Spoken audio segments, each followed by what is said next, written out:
12 বছর দীর্ঘ এক যুগ পর আবারও সরাসরি আকাশপথে যুক্ত হতে যাচ্ছে বাংলাদেশ আর পাকিস্তান। এখন থেকে ঢাকা থেকে সরাসরি বিমানে চেপে আপনি নামতে পারবেন করাচিতে। ভাবা যায়, যারা দুই দেশের ব্যবসা বাণিজ্যের সাথে জড়িত কিংবা যাদের নিয়মিত যাতায়াত প্রয়োজন, তাদের জন্য এর চেয়ে সুখের খবর আর কি হতে পারে।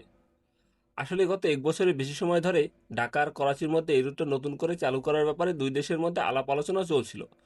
অবশেষে ইসলামাবাদ থেকে এলো সেই সবুজ সংকেত। পাকিস্তান সরকার বিমান বাংলাদেশ এয়ারলাইন্সকে সরাসরি করাচিতে ফ্লাইট নেওয়ানোর আনুষ্ঠানিক অনুমতি দিয়েছে। এখন একটা টেকনিক্যাল ব্যাপার আছে যা আমাদের জানা দরকার। ভারত আর পাকিস্তানের বৈরী সম্পর্কের কারণে একে অপরের আকাশসীমা তারা ব্যবহার করতে পারে না। এখন পাকিস্তানি কোনো এয়ারলাইন্স যদি অনেক বেড়ে যাবে বাংলাদেশে আসতে চায়, তবে তাদের ভারত এড়িয়ে শ্রীলঙ্কা থেকে ঘুরে আসতে হবে। এতে সময় আর খরচ দুটোই অনেক বেড়ে যাবে। তাই আপাতত ঠিক হয়েছে আমাদের বিমান বাংলাদেশ এয়ারলাইন্সই এই ঢাকা করাচি রুটে যাত্রী আনা নেওয়া করবে। পাকিস্তানের জনপ্রিয় সংবাদ মাধ্যম সামান নিউজ এই ঘটনাকে বলছে আঞ্চলিক বিমান চলাচলের ক্ষেত্রে একটি ব্রেক থ্রু। তাদের মতে 2026 সালের শুরুতেই এই দুটি দেশের সম্পর্কে নতুন এক অধ্যায় অনুষ্ঠিত হতে যাচ্ছে।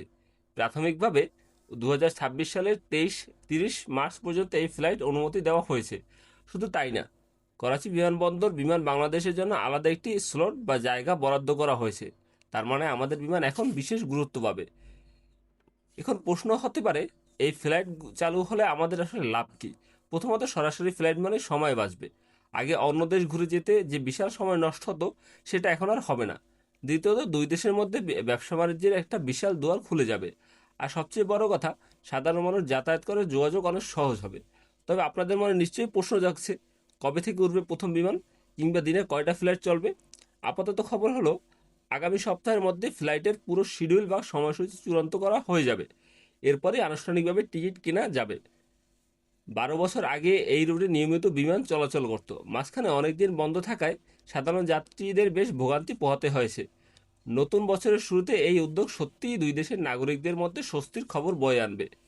তো আপনাদের মধ্যে কারা কারা করাচি যাওয়ার কথা ভাবছেন, কিংবা এই সরাসরি ফ্লাইট চালু হওয়া নিয়ে আপনাদের মতামতকে আমাদের কমেন্ট বক্সে ঝটাপট জানিয়ে দিন। ধন্যবাদ।